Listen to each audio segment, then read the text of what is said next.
So let's get started. So hey everyone, thanks for joining in. This is our weekly data science club meeting.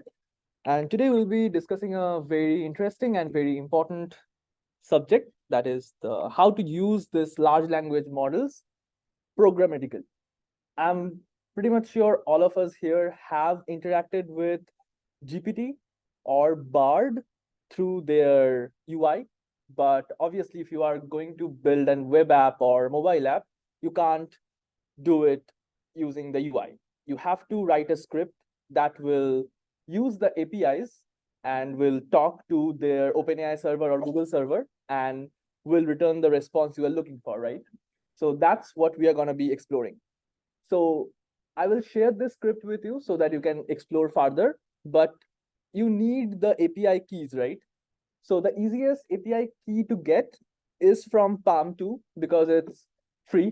And for GPT 3 and GPT 4, you might need to pay like oh yeah, the minimum amount is $5. So if you want to play around with like GPT 4 or GPT 3.5, you can get that.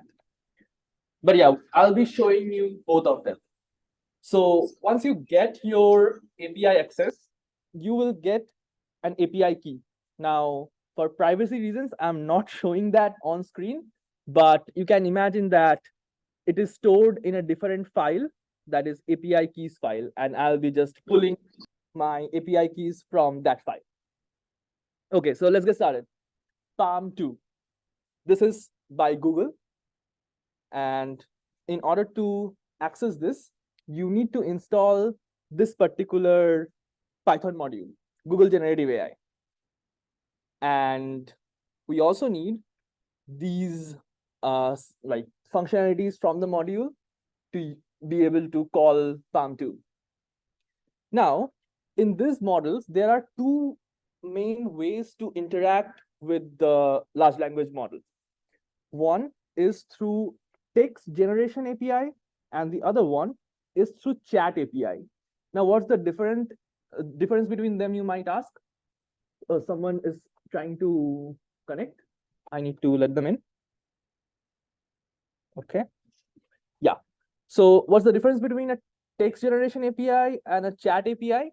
Well, in the chat API, you can store your previous prompts as a memory so that it gives you a feeling that you are talking, you are making conversation with the assistant. But in the text generation API, you just give it one prompt and it just outputs the answer. But in chat API, you can like say one prompt, receive an answer, and then put that conversation in your prompt and then again ask a new thing. So first, let's check out the text generation API of PaLM2. Now, you will notice here, I am using this decorator like retry. Now, this is very important if you are working with a real world app, because if you are making too many requests in a very short amount of time, you will get banned from that API very quickly. So this retry method kind of takes that into account. So it restricts your number of API requests in a given time period. And you don't need to write any extra code for that. Luckily, Google has this already built in their module. So you just need to add that like just before your function as a decorator. And whenever you are going to call this function, this will kick in and restrict your number of API requests per minute. So yeah, the way to call or to load this like text generation model is by following. Okay, I have to probably run this code. Yeah, so this text bison 001 is Google's PaLM2 model for text generation. And the way I like to use it is by creating a custom function out of it. Now, this function will take one text parameter, and that will be a part of our prompt. And the instruction would be written inside the function itself as a variable. And then I'm just using a formatting string to append our text to after our instruction. And to call that, we just need to use the generate text function that we have defined previously. So let's have some fun. So the first question, the first prompt I'm giving it, answer the following question to the best of your knowledge. And the question is, what's the capital of New York? And it's a very easy answer. It just outputs Albany. Now let's see how to use the chat API. Now for that, I like to use this function called chat. And notice the difference that here I was invoking PaLM.generateText, and here we need to import PaLM.chat. And this time, while loading the model, just to be sure, it's chat bison 001. Previously, it was text bison. This time, it's chat bison. And again, following the similar like design principle in mind, I have defined a function called call PaLM chat. And here there's an instruction, and there's the parameter names a little different here. So here it's context and messages text. And I'm asking the same question again.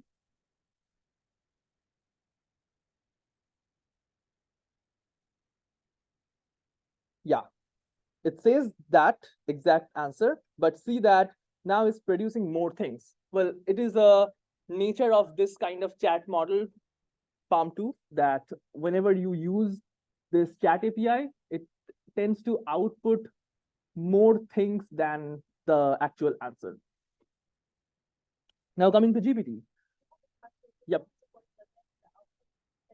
I will come to that, but yes, there is a word limit. I forgot the limits, the individual limits, but I think it's in the order of like 1024, like the output. But the context also has a limit, and that varies, I guess. So nowadays, the top of the line models, I think, can handle 8,000 tokens in the prompt.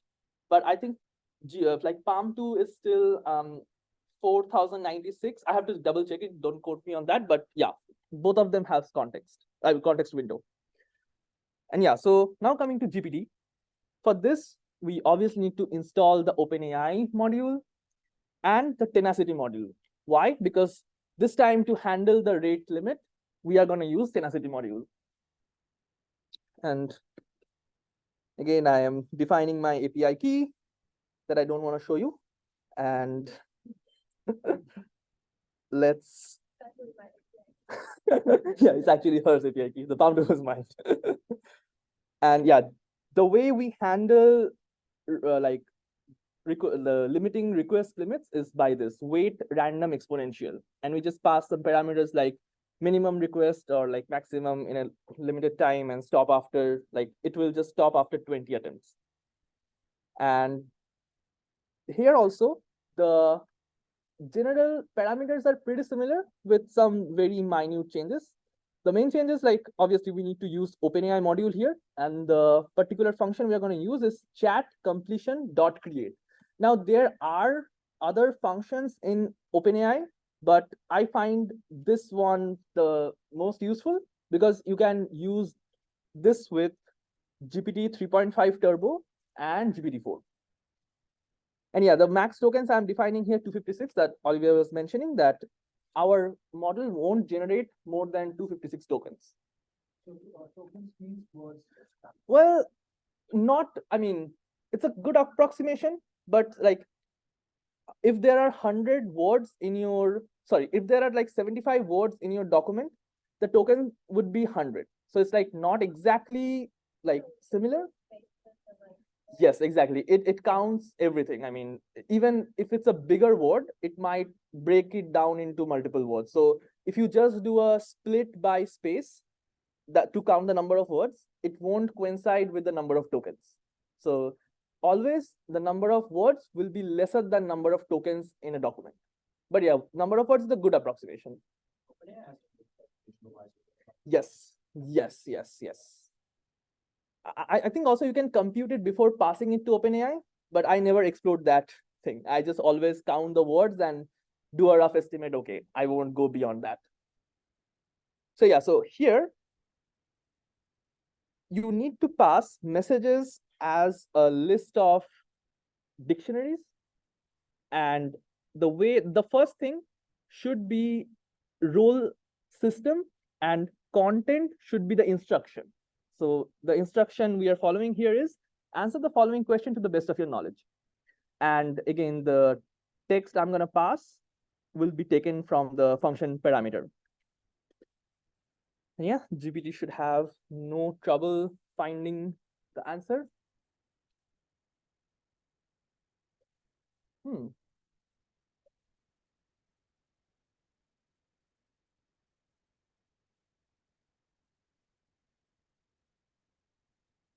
Didn't I run this one? Maybe I need to run that.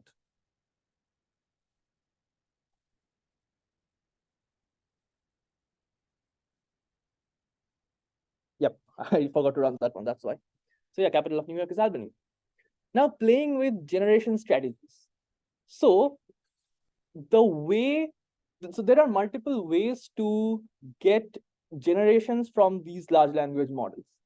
The way most of these large language models are trained is they learn what should be the next token given a set of previous tokens.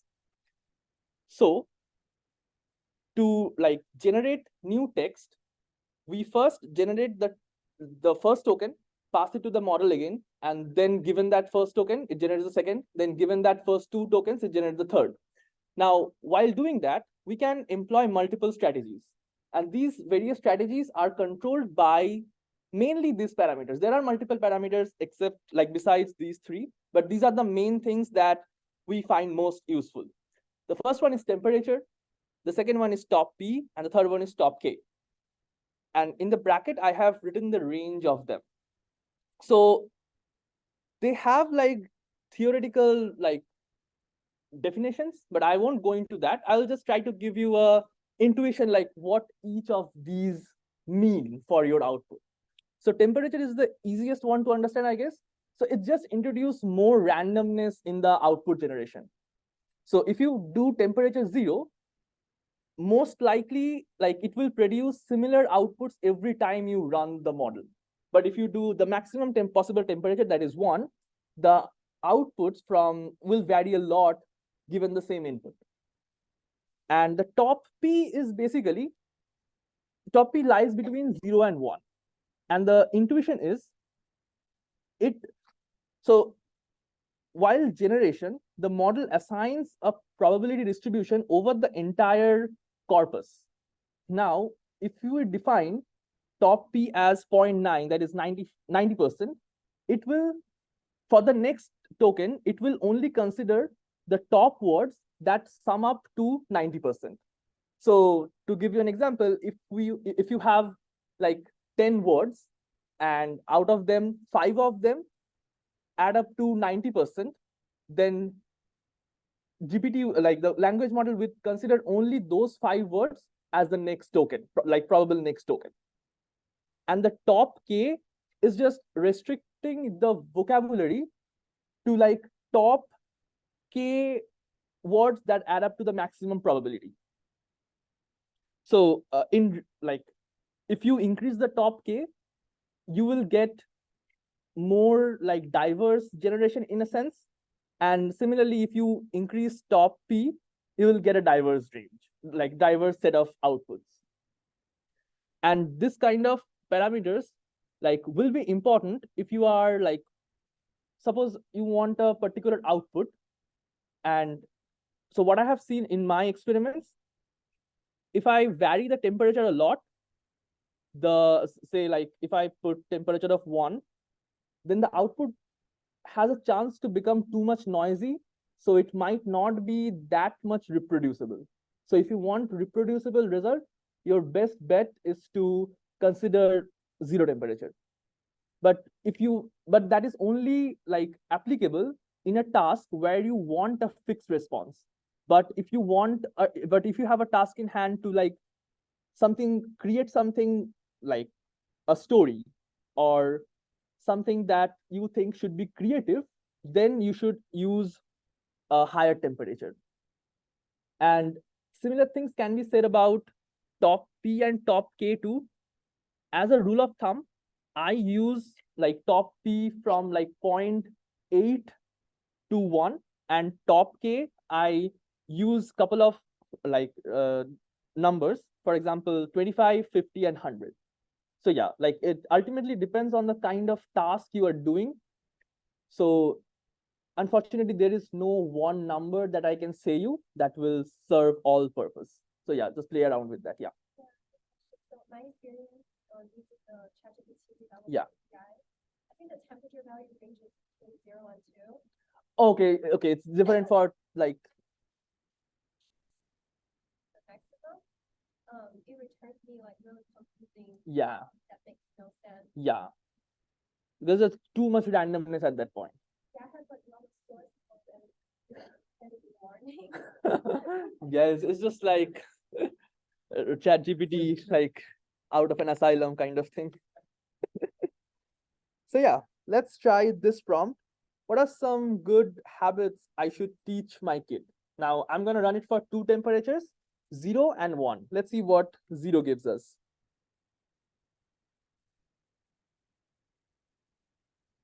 Yeah, be kind to others, be responsible for your actions, be honest, be hardworking, be organized, be respectful, be a good listener, be creative, be independent, be a good friend.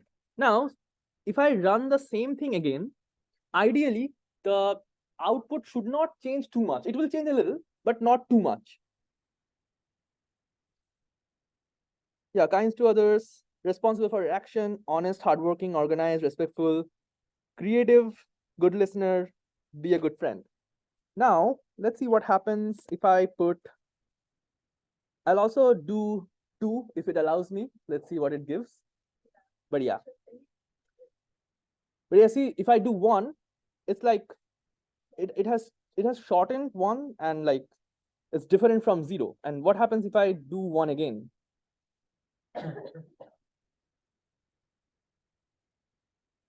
Yeah, I'm pretty sure this is different from the one that we previously saw. But in case of 0, it was much more similar. Now let's do 2. I don't know if it will. Okay, no. Yeah, so the API temperature must be in the range 0 to 1. That's a different platform. Yeah. So yeah. So don't, if you want meaningful outcome, don't go beyond 1. Okay. Um, this is the same thing I have here. Yeah, let's just sake of completeness run that too.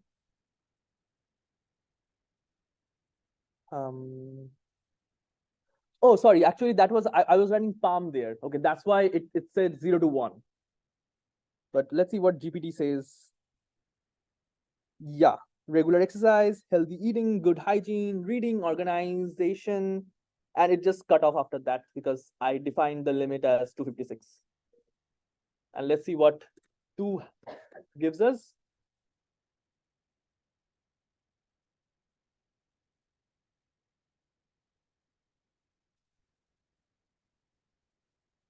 Yeah, by the way, if you increase the temperature, the amount of time taken to make the generation will also increase. Yeah, sure, let's do that. So also if the top K is very high, it will also take more time because there's something called beam search they are doing. So it will just like make an output, like make multiple outputs and will give you the one that adds up to the maximum probability. So clearly, if you have more options, there will be more branches. So the model has to look into each of the branch and compute the totals, like summation of the probability, and give you the maximum one. Yeah, if I do, like, there are many good habits that you can teach your kid.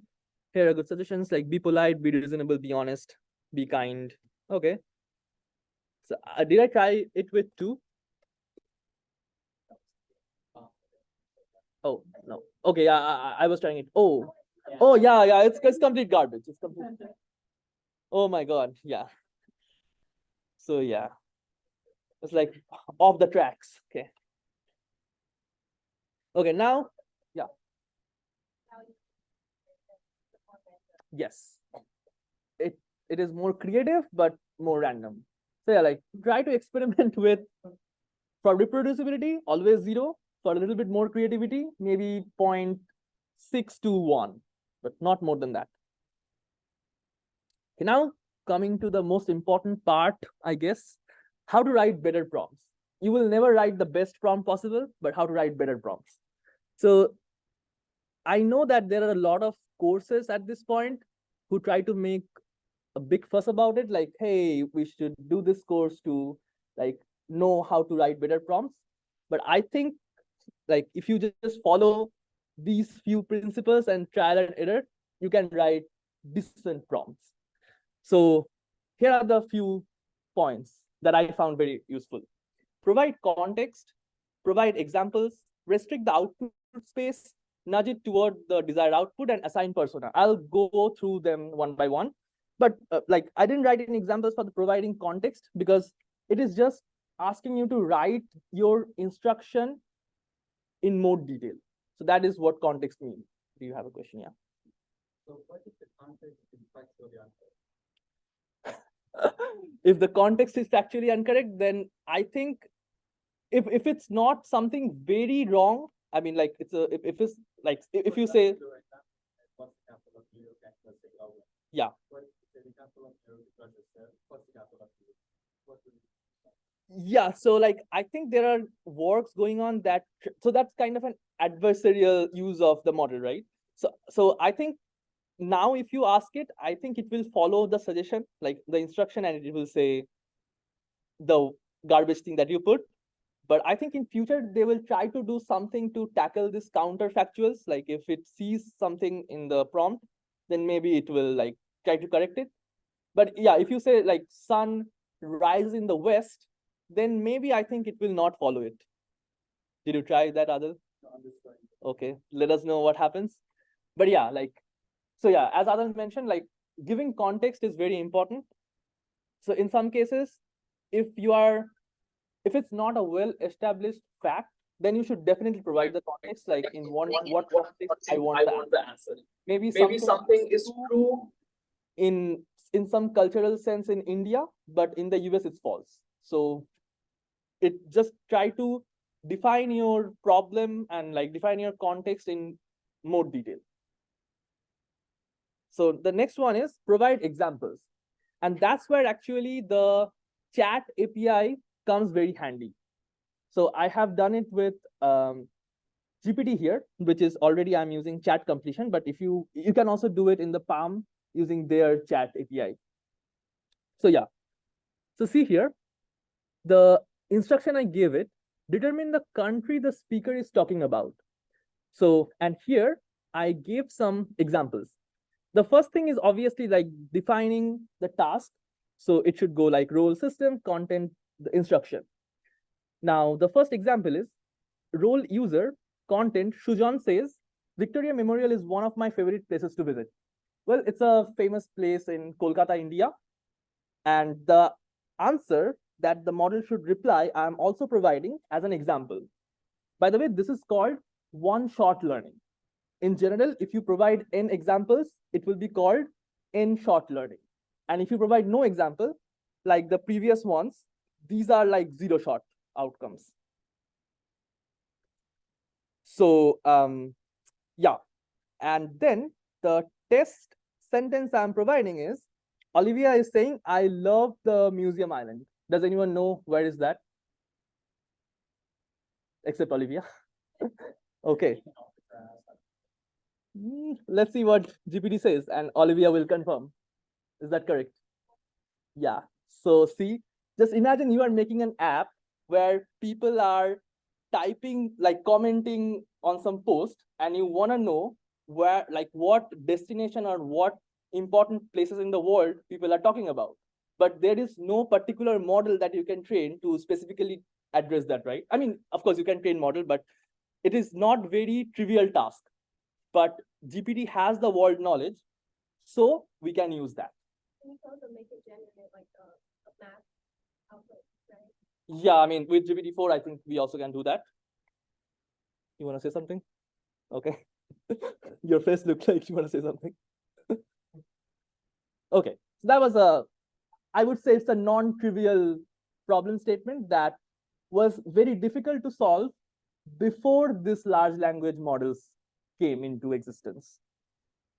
Now, coming to the next prompting strategy is like restricting the output space. Now, there are cases where you want the model to generate open-ended answers, which is like good for those particular examples. But if you want to do some particular analysis, and if you go to any data analyst, we have one in our room, and if you give them a data where the disk, like the one column is like have a lot of text, they will say, okay, I can't do simple analysis on that. I have to extract the information from it first and then do some analysis. But what if we prompt the model to extract the information only, like not produce like a story kind of thing? We just want the answer. So for example, here the prompt is, determine the emotion expressed in the text. Choose among the following options: fear, joy, love, none of this. So we are kind of restricting the output space. You can also call it a classification problem. But the thing is, we are not training any classifier. And this is actually the example of zero-shot learning. We are providing it with an instruction and input text and the possible outcomes. The model has never seen this particular training task before. But now we are trying to apply this model in zero-shot setting. So, okay. So what do you think will be the answer for these two like sentences? Tomorrow is my Cal 2 exam and tomorrow is my arts exam. Just take a vote. What do you think GPT will say for the first prompt? Okay, none of this one. Fear, okay. Anyone else? Take a guess. Okay. Okay, that we all agree, I think. And what about the second one? Fear, okay. Any liberal arts students here? Joy, okay.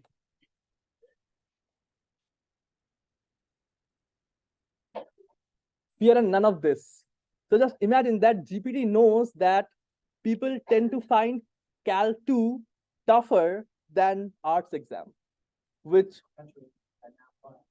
exactly my point. Exactly my point. So GPT has some kind of, I mean, not only GPT, I mean, any kind of this model, because obviously in the internet, we have posted horror stories about math exams more than art exam. I mean, I'm not being biased, but that is the case. So GPT and this models picked up on that. So yeah, just it is so much useful. Just imagine instead of this, if GPT produced, well, I think it is kind of fearful and blah, blah, blah. So it will be much harder for someone to extract that information, fear from it. But if we restrict the class, it's just pretty easy because we just do a string matching. Different output.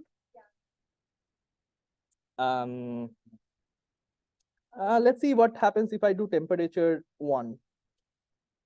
I think it might change a little bit. Let's see. Oh, it didn't change. So the bias is pretty strong. Now, the third strategy is nudge it toward the desired output. What do I mean by that? So this was an example where we can restrict the output class. But in some cases, that might not be enough. For example, look at this. Does the following text express any health concern? And I specifically want an yes, no answer. So I am kind of nudging the output, like nudging the model to say, start your answer with yes or no. So let's see how does the model do here. How are you doing, John? How is your fever? I don't think that's a very common sentence people will say because I'm not a native speaker, but yeah, let's go with that. So yeah, no and yes. But if I do not provide that, let's see what happens. I think it will still start the answer with that, but I don't think it will be caps. Yeah, it's not caps. And what I have seen, like if you do the same experiment over like 1,000 sentences, if you do not like add any nudging information, it will probably start the thing with something else too. Like, well, I think from the sentence, or according to the sentence, or like from the given premise, it might start your sentence from that. And it makes our like work harder to like extract the particular answer, yes or no. So the good thing about this, we can just check the existence of yes and no in the first 5 words in the sentence, or like first 2 words in the sentence. Now, assign a persona. That is also a very interesting way to prompt your model. So here the persona I'm assigning is, you are an expert Python programmer. Please find bugs in the following code.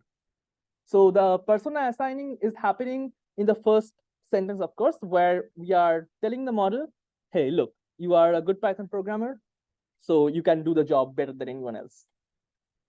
And here, for a surprise, I'm using GPT 4. And okay, can anyone guess what's the error in the code? The task I'm trying to achieve is get the directory I am in. So what's the error in the code? Yeah, so yes, yeah. Let's see if it can find it.